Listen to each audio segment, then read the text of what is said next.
تبارك الذي نزل الفرقان على عبده ليكون للعالمين نذيرا. حافظوا علی الصلوات والصلاۃ الوسطی، حفاظت کرو سب نمازوں کی، بالخصوص بیچ والی نماز کی. وقوموا للہ قانتین، اور کھڑے رہو اللہ تعالیٰ کے حضور دست بستہ، ہاتھ باندھ کر ادب و احترام کے ساتھ.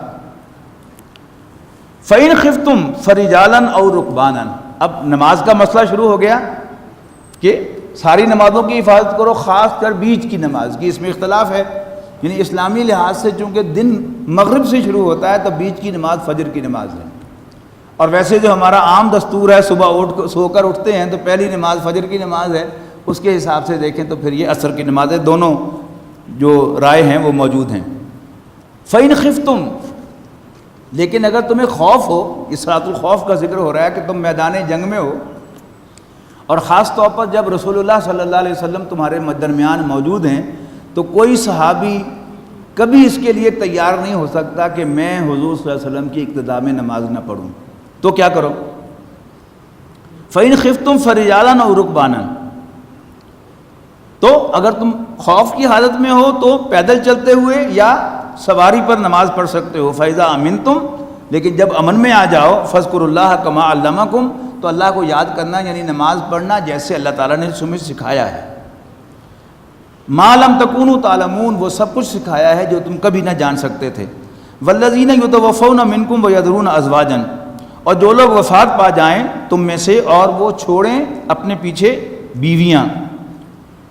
وصیتاً لِأَزْوَاجِهِمْ، ان پر لازم ہے کہ وہ اپنی بیویوں کے حق میں وصیت کر کے جائیں.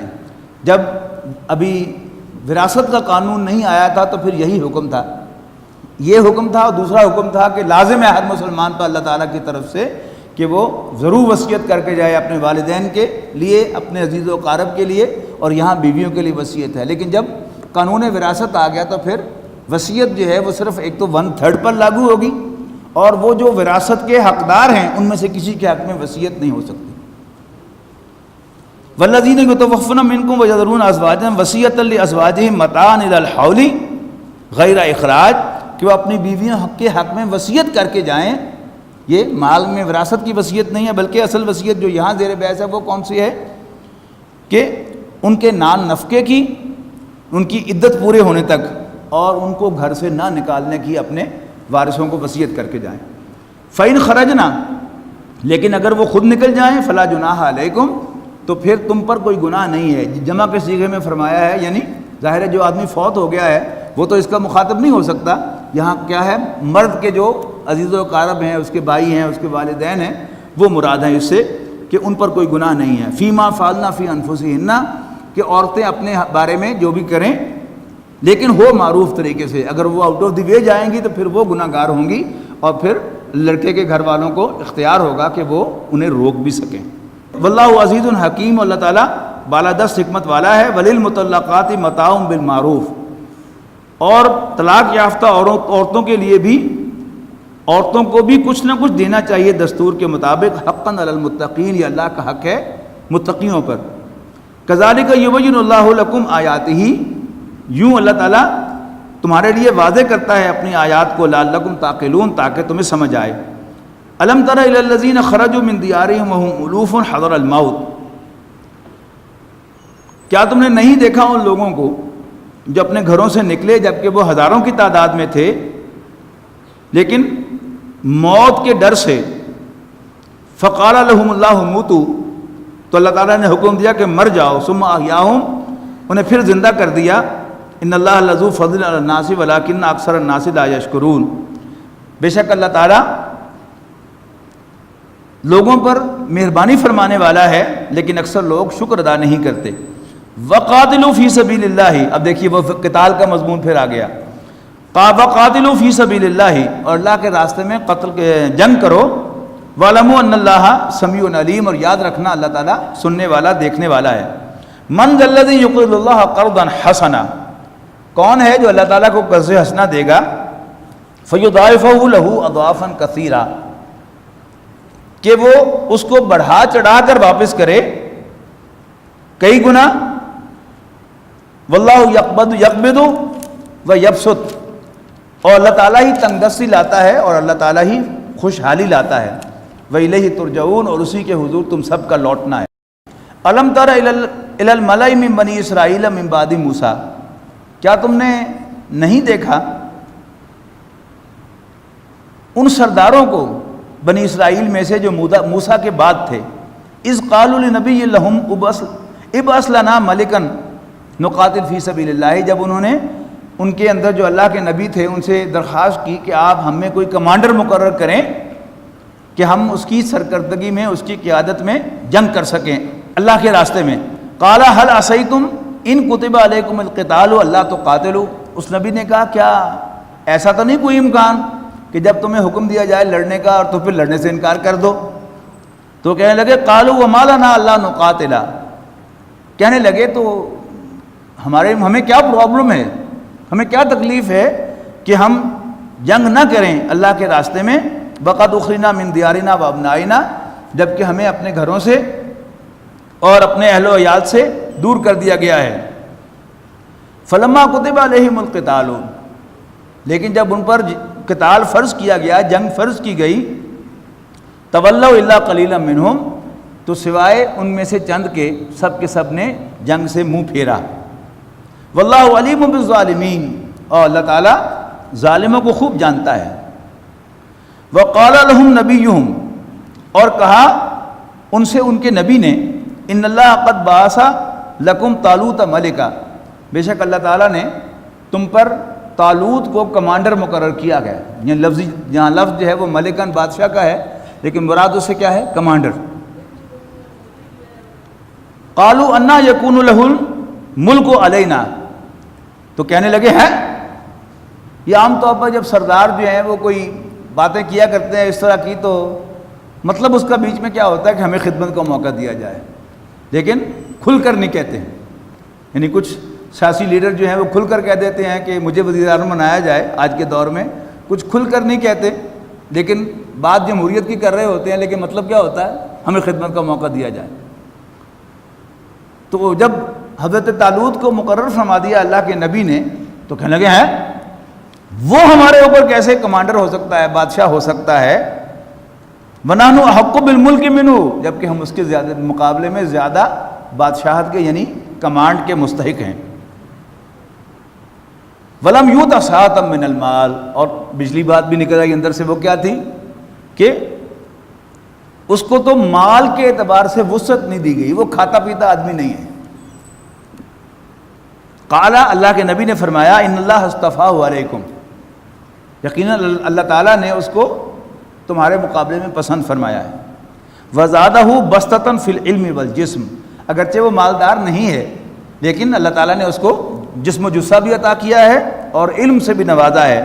یہاں خاص طور پر علم سے وہ کون سا علم مراد ہوگا؟ جو اس کام سے متعلق ہے، جیسے اللہ تعالیٰ نے خالد بن ولید رضی اللہ تعالیٰ عنہ کو کیا کیا تھا؟ فن جنگ سے مسلح کیا تھا کہ انہیں خوب سمجھ تھی کہ جنگ کس چیز کا نام ہے، کیسے لڑی جاتی ہے، کیسے پلان کی جاتی ہے، کیسے اس کے سٹیپس لیے جاتے ہیں۔ تو علم جو ہے، ویسے تو علم ایک عام لفظ ہے، لیکن یہاں چونکہ جو منصب دیا جا رہا ہے اس کے مطابق علم اس کے پاس ہے، لہذا اللہ تعالیٰ نے اس کو تم پر ترجیح دی ہے۔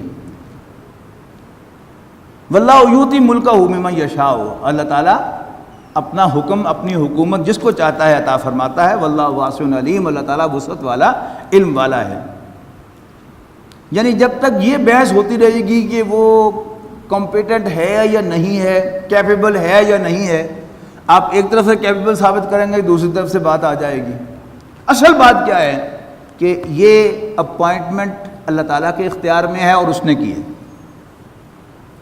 اور جتنے بھی اہم امور ہیں اس میں اللہ تعالیٰ اپنی اتھارٹی کو ریفر کرتا ہے۔ وقال لهم نبیہم،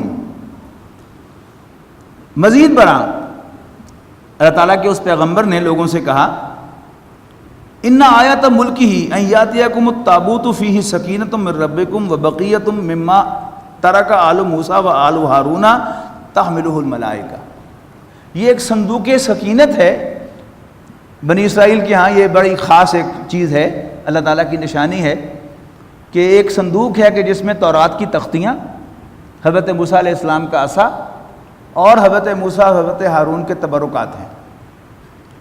جب نبوکڈ نظر آیا اور اس نے یروشلم کی اینٹ سے اینٹ بجائی تو وہ تابوت وہاں سے لے گیا۔ اب یہ جو وہ کہہ رہے تھے نا کہ ہم کیوں نہیں لڑیں گے جبکہ ہمیں ہمارے گھروں سے نکال دیا گیا ہے اور ہمارے بال بچوں سے ہمیں اور ہمارے گھروں سے علیحدہ کر دیا گیا ہے، اب یہ دوبارہ اصل میں جہاد کرنا ہے انہوں نے یروشلم کو فتح کرنے کے لیے۔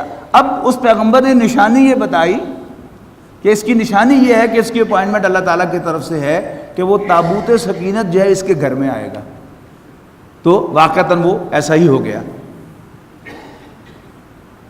تحملہ الملائکہ، اس کو فرشتے اٹھا کر لے کے آئیں گے۔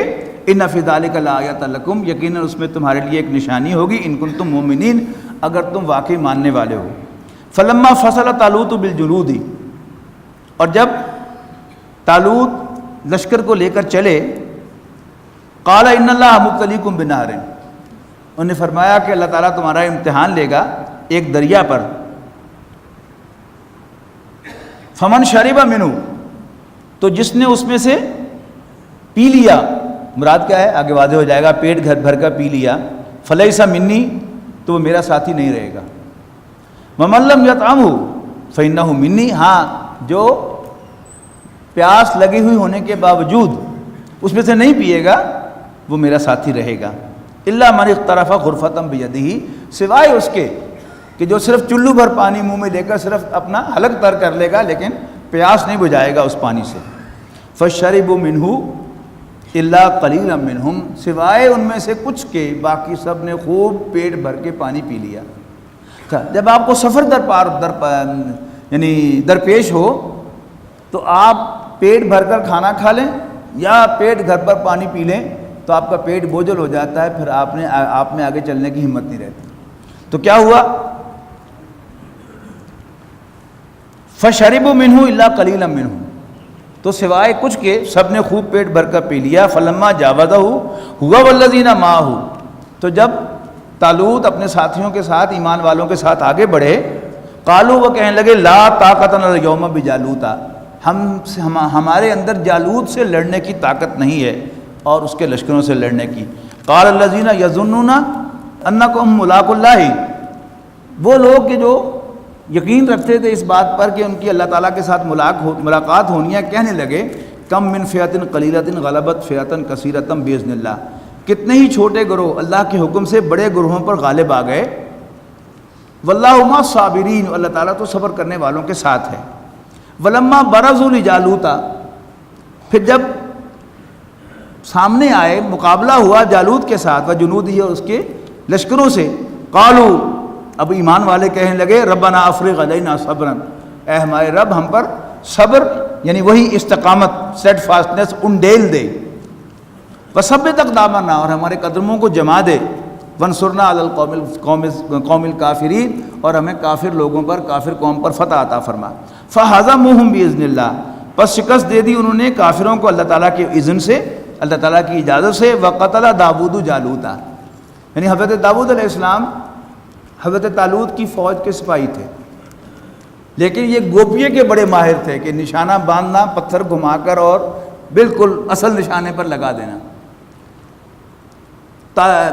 جالوت جو تھا وہ آہنی لباس پہنے ہوئے تھا، یعنی پورا کا پورا اس کا جسم ڈھکا ہوا تھا، اور خاص طرح کا وہ لباس تھا کہ جس میں ٹکڑیوں کے اندر جسم کا کوئی حصہ جو ہے وہ بالکل کھلا نہیں تھا سوائے آنکھوں کے۔ لیکن حضرت داؤد علیہ السلام چونکہ گوپیے کے بہت زیادہ ماہر تھے تو انہوں نے وہ پتھر گھما کر گوپیے کے ذریعے پھینکا اور اس کی آنکھ میں سے ہوتا ہوا اس کے دماغ میں گیا اور وہیں پر وہ ڈھیر ہو گیا۔ یہاں اس کا ذکر ہے فَهَزَمُوهُمْ بِإِذْنِ اللَّهِ وَقَتَلَ داود جالوت، داود نے علیہ السلام جالوت کو قتل کر دیا۔ وَآتَاهُ اللَّهُ الْمُلْكَ وَالْحِكْمَةَ وَعَلَّمَهُ مِمَّا يَشَاءُ، اور عطا کی تھی اس کو اللہ تعالیٰ نے، عطا کر دی اس کو اللہ تعالیٰ نے سلطنت اور دانائی، اور علمہ مما یشاء، اور اس کو جو چاہا سکھایا۔ ولولا دفع اللہ الناس، اور اگر اللہ تعالیٰ ہٹاتا نہ رہتا لوگوں کو، بعدہم من بعد، ایک دوسرے سے، لفسدت الارض، تو زمین کا نظام بگڑ جاتا۔ ولکن اللہ ذو فضل علی العالمین، اصل میں اللہ تعالیٰ تمام جہانوں کے ساتھ مہربانی کا معاملہ فرمانے والا ہے۔ تلک آیات اللہ نتلوہا علیک بالحق، یہ اللہ تعالیٰ کی نشانیاں ہیں، اللہ تعالیٰ کی آیات ہیں جو ہم تمہیں پڑھ کر سنا رہے ہیں اے نبی صلی اللہ علیہ وسلم، ٹھیک ٹھیک پرفیکٹ، وَإِنَّكَ لَمِنَ الْمُرْسَلِينَ، اور یقیناً آپ پیغمبروں میں سے ہیں، رسولوں میں سے ہیں۔ تِلْكَ الرُّسُلُ فَضَّلْنَا بَعْضَهُمْ عَلَىٰ بَعْضٍ، یہ سب رسول اللہ تعالیٰ کے ہیں جن کو ہم نے ایک دوسرے پر فضیلت دی ہے۔ منہم من کلم اللہ، ان میں سے وہ بھی ہے جن سے اللہ تعالیٰ نے کلام کیا، یعنی موسیٰ علیہ السلام، یہ بڑی یونیک فضیلت ہے ان کی، اسی زمین پر اللہ تعالیٰ نے ان سے براہ راست کلام فرمایا، اس لیے انہیں کلیم اللہ کہتے ہیں۔ وَرَفَعَ بَعْضَهُمْ دَرَجَاتٍ، اور اللہ تعالیٰ نے بعض کے مرتبے بلند فرمائے، یعنی جزوی فضیلتیں بہت سے پیغمبروں کی ہیں، کوئی جو ظاہری حسن و جمال ہے اس کے اعتبار سے یکتا ہے، جیسے یوسف علیہ السلام، حضرت عیسیٰ علیہ السلام معجزات کے بادشاہ ہیں، حضرت موسیٰ علیہ السلام کلیم اللہ ہیں، حضرت ابراہیم علیہ السلام خلیل اللہ ہیں، لیکن کلی فضیلت ہر اعتبار سے وہ نبی اکرم صلی اللہ علیہ وسلم ہی کو حاصل ہے۔ وَآتَيْنَا عِیسَىٰ ابْنَ مَرْیَمَ الْبَیِّنَاتِ، اور ہم نے مریم کے بیٹے عیسیٰ کو معجزے عطا فرمائے، وَأَیَّدْنَاهُ بِرُوحِ الْقُدُسِ، اور ہم نے انہیں جبرائیل کے ذریعے سے مدد بہم پہنچائی۔ وَلَوْ شَاءَ اللَّهُ مَا اقْتَتَلَ الَّذِينَ مِن بَعْدِهِم مِّن بَعْدِ مَا جَاءَتْهُمُ الْبَیِّنَاتُ، اور اگر اللہ چاہتا تو ان کے بعد لوگ آپس میں نہ جھگڑتے، اس کے بعد من بعد ما جاءتهم البینات، اس کے بعد کہ ان کے پاس کھلی نشانیاں آ چکی۔ ولیکن اختلفوا، لیکن پھر بھی انہوں نے اختلاف کیا، فمنہم من آمن، تو ان میں سے وہ بھی ہیں کہ جو ایمان لے آئے، ومنہم من کفر، اور وہ بھی ہیں کہ جو کفر پر اڑے رہے۔ ولو شاء اللہ ما اقتتلوا، اگر اللہ چاہتا تو وہ نہ جھگڑتے، ولیکن اللہ یفعل ما یرید، البتہ اللہ تعالیٰ جو چاہتا ہے وہ کرتا ہے۔ یا ایھا الذین آمنوا، اے ایمان والو، انفقوا مما رزقناکم، ویسے تو قرآن مجید میں جا بجا ذکر ہے زکوٰۃ کا، صدقات و خیرات کا، لیکن اللہ کے راستے میں مال خرچ کرنے کی سب سے زیادہ مفصل بحث جو ہے وہ اسی مقام پر آئی ہے۔ یا ایھا الذین آمنوا انفقوا مما رزقناکم، اے ایمان والو خرچ کرو اس میں سے جو ہم نے تمہیں عطا کیا ہے۔ یہ بڑی اہم بات ہے، اگر یہ بات انسان کی سمجھ میں آ جائے کہ میرے پاس جو کچھ ہے یہ میرا اپنا نہیں ہے، اللہ تعالیٰ کا دیا ہوا ہے، تو پھر انسان کے لیے صدقات و خیرات کرنے بڑے آسان ہو جاتے ہیں۔ لیکن اگر انسان کو یہ غلط فہمی ہو جائے کہ یہ میرا ہے، تو پھر کسی کو دیتے ہوئے تکلیف ہوتی ہے کہ میں اس کو کیوں دوں۔ تو یا ایھا الذین آمنوا، اے ایمان والو، انفقوا مما رزقناکم، خرچ کرو اس میں سے اللہ کے راستے میں جو کچھ ہم نے تمہیں عطا کیا ہے، من قبل ان یاتی یوم، اس سے پہلے کہ ایک ایسا دن آ جائے، لا بیع فیہ ولا خلۃ ولا شفاعہ، کہ جس میں نہ کوئی لین دین ہوگا، سودے بازی ہوگی، نہ کوئی دوستی کام آئے گی، اور نہ ہی کوئی سفارش چلے گی۔ والکافرون هم الظالمون، کافر بہت زیادتی کرنے والے ہیں۔ اللہ لا الہ الا ہو، نبی اکرم صلی اللہ علیہ وسلم نے اس آیہ مبارکہ کو تمام آیات کا سردار قرار دیا ہے۔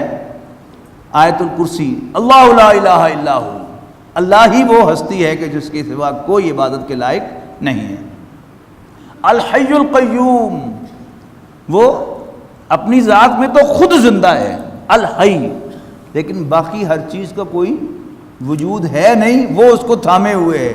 جب تک اللہ تعالیٰ کی توجہ ہے اس کائنات کا وجود ہے، اور جب اللہ تعالیٰ اپنی توجہ ہٹا دے گا اس کائنات کا وجود ختم ہو جائے گا۔ الحی القیوم لا تأخذہ سنۃ ولا نوم، یعنی ایک تو کمپیریزن یہ کیا اللہ تعالیٰ نے کہ اللہ تعالیٰ خود زندہ ہے، اس کی زندگی، اس کی حیات اپنی ہے، اور باقی سب اس کے قائم کیے، اس کے زندگی دیے ہوئے زندہ ہیں۔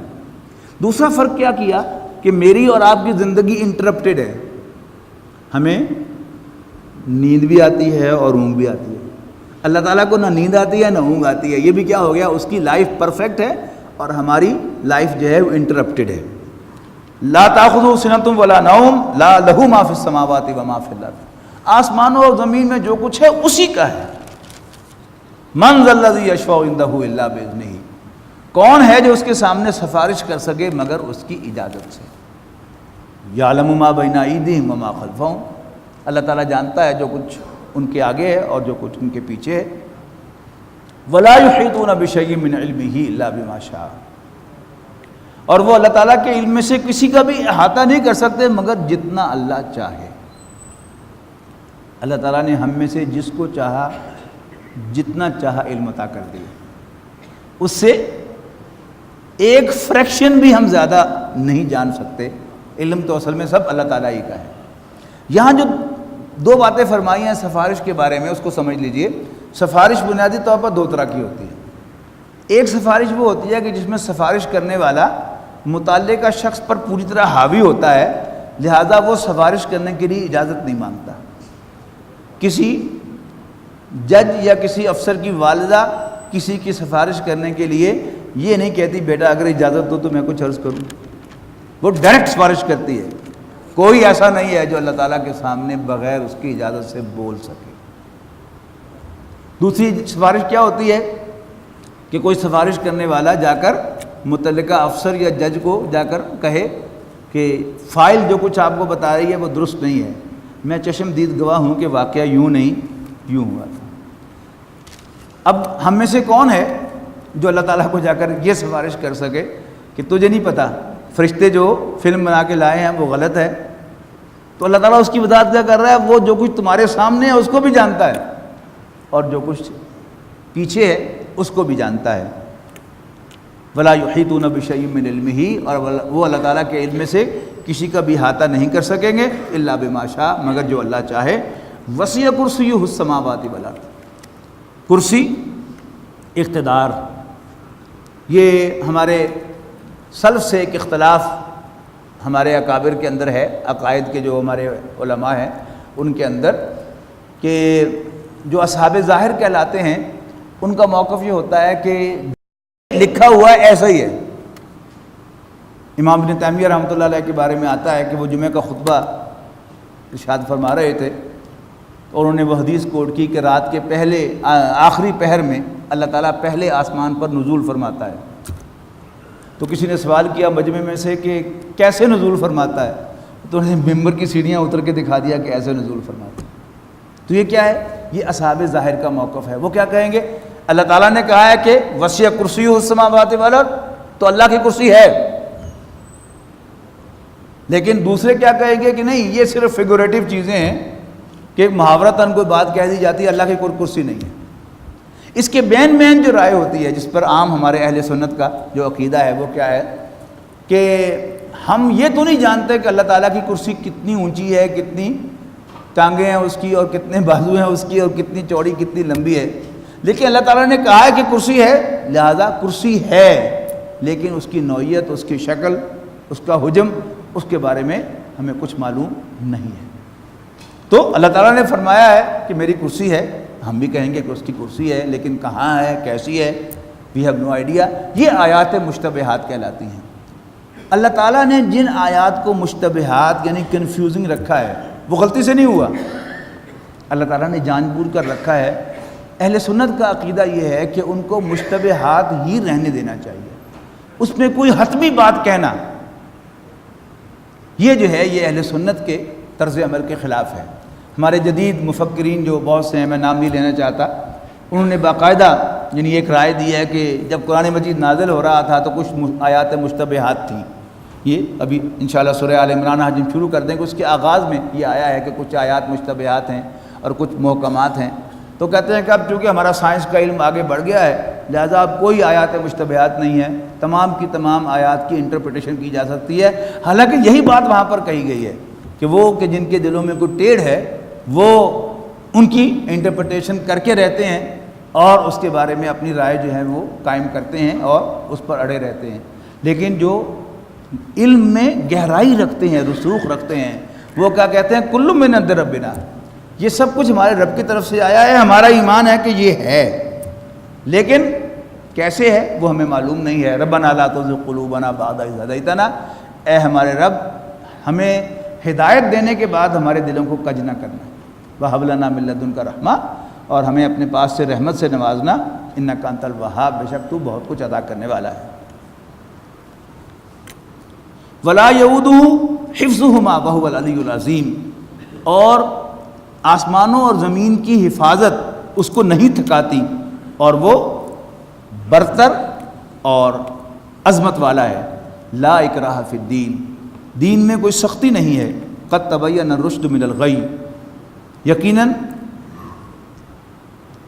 صاف طور پر الگ ہو چکی ہدایت گمراہی سے۔ فمن یکفر بالطاغوت، تو جو کوئی انکار کرے گا طاغوت کا، ویؤمن باللہ، اور اللہ پر ایمان لائے گا، فقد استمسک بالعروۃ الوثقی، تو وہ ایسی رسی کو پکڑ لے گا لا انفصام لہا، جس کا ٹوٹنا نہیں ہے۔ واللہ سمیع علیم، اللہ تعالیٰ سننے والا جاننے والا ہے۔ اللہ ولی الذین آمنوا، اللہ تعالیٰ اہل ایمان کا دوست ہے۔ یخرجہم من الظلمات الی النور، وہ انہیں اندھیروں سے نکال کر روشنی میں لاتا ہے۔ والذین کفروا، جبکہ کفار اولیاءہم الطاغوت، ان کے دوست طاغوت ہیں۔ یخرجونہم من النور الی الظلمات، کہ جو انہیں روشنی سے نکال کر اندھیروں میں لے جاتے ہیں۔ اولئک اصحاب النار، یہ اہل جہنم ہیں۔ ہم فیہا خالدون، اس میں ہمیشہ ہمیشہ رہیں گے۔ الم تر الی الذی حاج ابراہیم فی ربہ، کیا تم نے اس شخص کو نہیں دیکھا کہ جو جھگڑ رہا تھا ابراہیم کے ساتھ؟ یہ غالباً نمرود کا تذکرہ ہے۔ ان آتا اللہ الملک، اس لیے کہ اللہ تعالیٰ نے اس کو بادشاہت عطا کی تھی، اور جب انسان کے پاس اقتدار آتا ہے، پیسہ آتا ہے، تو اس کا دماغ بگڑ ہی جاتا ہے عام طور پر، الا ماشاء اللہ۔ اذ قال ابراہیم، جب ابراہیم نے کہا علیہ السلام، ربی الذی یحیی و یمیت، ہوا کیا کہ حضرت ابراہیم علیہ السلام چونکہ اللہ تعالیٰ ہی کے ماننے والے تھے اور غیر اللہ کا ٹوٹل انکار کرنے والے تھے، تو خبر دینے والوں نے، حاسدین نے بادشاہ تک خبر پہنچائی کہ وہ ابراہیم ایک شخص ہے کہ جو آپ کو نہیں مانتا، کیا حاضر کرو اس کو۔ پکڑ کے لے جا کے پیش کر دیا گیا نمرود کے سامنے۔ تو اس نے پوچھا کون ہے تمہارا رب؟ تو نے کہا ربی الذی یحیی و یمیت، میرا رب وہ ہے جو زندگی اور موت دیتا ہے۔ اس نے کہا اچھا۔ اس نے جیل سے 2 قیدی بلائے اور ایک کے بارے میں کہا کہ گردن اڑا دو اس کی، قتل ہو گیا۔ دوسرا قیدی جس کو موت کی سزا سنائی جا چکی تھی، ابھی ایگزیکیوٹ نہیں ہوتی، اسے کہا کہ جا تمہاری جان بخشی کی جاتی ہے، اور کہنے لگا انا احیی و امید، دیکھو زندگی اور موت تو میرے ہاتھ میں ہے۔ میں کہا کرتا ہوں کہ میرے جیسا احمق ہوتا تو اس پر بحث شروع کر دیتا کہ اگر اللہ چاہتا تو ایسے ہوتا اور ویسے ہوتا۔ حضرت ابراہیم علیہ السلام کو اللہ تعالیٰ نے جو انعامات عطا فرمائے تھے، ان میں سے ایک بہت بڑا انعام یہ تھا کہ اللہ تعالیٰ نے انہیں بڑی قدرت دی تھی ٹو میک ہز پوائنٹ، یعنی اپنے موقف کو واضح کرنا بڑے ہی آسان طریقے سے انہیں سمجھانا آتا تھا۔ لہذا حضرت ابراہیم علیہ السلام نے ایک نئی دلیل دی اس کے سامنے۔ وہ دلیل کیا تھی؟ قال ابراہیم فإن اللہ یاتی بالشمس من المشرق، اچھا تو سنو، میرا رب تو سورج کو مشرق سے نکالتا ہے، فات بہا من المغرب، تو اگر یہ سورج اور چاند تیرے حکم سے چلتے ہیں، ان کا مالک تو ہے، بادشاہ تو ہے، تو پھر نکال کے دکھاؤ اس مغرب سے۔ فبہت الذی کفر، اور وہ کافر لاجواب ہو کر رہ گیا۔ واللہ لا یہدی القوم الظالمین، اللہ تعالیٰ زیادتی کرنے والوں کو پسند نہیں فرمایا کرتا۔ او کالذی مر علی قریۃ، یا اس شخص کی مثال، یعنی پہلے کہا تھا الم ترا، کیا تم نے نہیں دیکھا اس کو جو یہ کہہ رہا تھا، اب اسی کے ساتھ ہے او، یا کالذی مر علی قریۃ، اس شخص کو دیکھو کہ جو ایک بستی کے پاس سے گزرا، اور یہ حضرت عزیر علیہ السلام تھے۔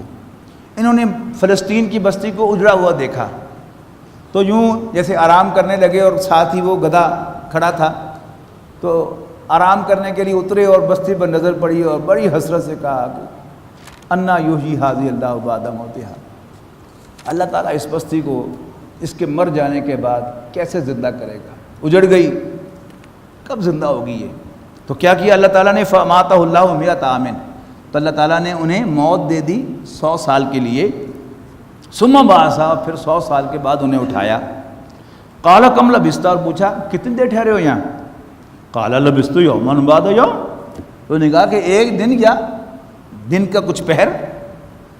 قال بل لبثت 100 عام، اللہ تعالیٰ نے فرمایا کہ تو یہاں 100 سال ٹھہرا ہے۔ فانظر الی طعامک، دیکھو ذرا اپنے کھانے کو، جو ٹفن تھا اس میں کھانا دیکھو یہ گلا سڑا نہیں ہے، وہ شرابے کا کھانا اور پانی لم یتسنہ، وہ گلا سڑا نہیں ہے، بسا نہیں ہے۔ وانظر الی حمارک، اچھا ساتھ ہی دیکھا گدھا، تو گدھے کا ڈھانچہ جو ہے بالکل گوشت ختم ہو گیا تھا اور ڈھانچہ جو ہے وہ پڑا ہوا تھا ہڈیوں کا۔ وانظر الی حمارک، اور دیکھ اپنے گدھے کو، ولنجعلک آیۃ للناس، اور ہم بنا دیں گے تجھے لوگوں کے لیے ایک نشانی۔ وانظر الی العظام، دیکھو اس کی ہڈیوں کو، کیف ننشزھا، ہم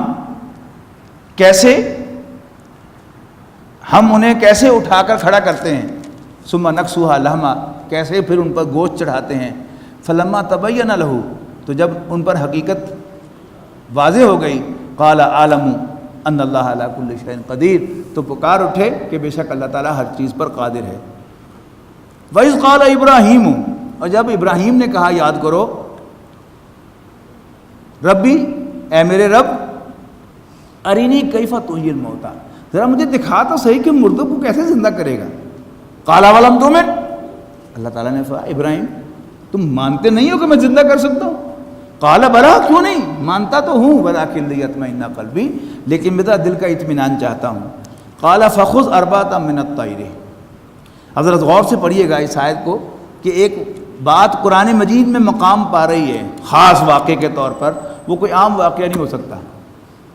یعنی یہ جو لوگ پرندے پالتے ہیں، جانور پالتے ہیں، کبوتر باز سارے کے سارے وہ ایک سیٹی بجاتے ہیں تو اس کے سارے کبوتر جو ہے وہ فوراً بھاگتے ہوئے اپنے چبوترے پر پہنچتے کہ نہیں پہنچتے، تو یہ کوئی خاص بات تو نہیں ہے۔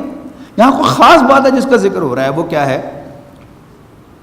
قال فخذ اربعۃ من الطیر، 4 پرندے لو، فصرہن الیک، اور انہیں اپنے آپ سے مانوس کر لو، ثم اجعل علی کل جبل منہن جزءا، پھر ہر پہاڑ پر، یعنی 4 پہاڑوں پر ان کا ایک ایک جز کر دو، ثم ادعوہن، پھر انہیں بلاؤ، یاتینک سعیا، وہ بھاگتے ہوئے تمہارے پاس آئیں گے۔ یعنی اگر تو یہ زندہ پرندوں کی بات ہوتی تو وہ سارے کبوتر باز کرتے ہیں، تو حضرت ابراہیم علیہ السلام کے ساتھ اتنے اہتمام سے ذکر کرنے کی کیا ضرورت ہے؟ قرآن مجید کو فالتو صفحات تو نہیں ہے اس کے۔ اصل میں واقعہ وہی ہے کہ جو احادیث کی روشنی میں ہمیں ملتا ہے۔ یہ منکرین حدیث جو ہیں وہ، کیونکہ انہیں حدیث کا انکار کرنا ہے، اور وہ واقعہ جو حضور نے بیان کیا اس کو انہیں اوائڈ کرنا ہے۔ اصل اندر مرض کیا ہے کہ اندر جو میٹیریلزم چھپائی ہوئی ہے کہ جب ایک دفعہ کوئی مر جائے تو دوبارہ زندہ نہیں ہو سکتا۔ اور قرآن مجید یہ باتیں کیوں سنا رہا ہے آپ کو؟ صرف ایمان بالآخرت جو ہے ہمارے ذہنوں میں بٹھانے کے لیے کہ اللہ تعالیٰ کے لیے مردوں کو زندہ کرنا کوئی مسئلہ نہیں ہے۔ اور یہی سوال تھا حضرت ابراہیم علیہ السلام کا۔ اور اگر انہوں نے مرنا ہی نہیں ہے، انہوں نے ذبح ہی نہیں ہونا، تو پھر اس واقعے کا اس کے ساتھ کیا تعلق ہے؟ بات کہاں سے شروع ہوئی تھی کہ حضرت ابراہیم علیہ السلام نے اللہ تعالیٰ سے درخواست کی کہ مجھے دکھا کہ تم مردوں کو کیسے زندہ کرے گا۔ اصل واقعہ کیا تھا کہ فرمایا تم 4 پرندے لو، ان کو ذبح کرو اور ان کا گوشت آپس میں مکس کر دو، مکس کر کے پھر اس ٹوٹل مکسچر کے 4 حصے کرو، ایک اس پہاڑی پر، ایک اس پہاڑی پر، ایک اس پہاڑی پر، ایک اس پہاڑی پر رکھ دو، اور پھر تم پرندوں کو آواز دو، تو پرندے پھر سے زندہ ہو کر، حالانکہ ان کے ٹکڑے جدا جدا بھی ہو چکے تھے، زندہ ہو کر تمہارے پاس آ جائیں گے۔ اور پھر کنکلوژن کیا نکالا؟ والم، اور یاد رکھنا، جان لینا، ان اللہ عزیز الحکیم، بے شک اللہ تعالیٰ آل مائٹی، حکمت والا ہے۔ الذين آمنوا وتطمئن قلوبهم بذكر الله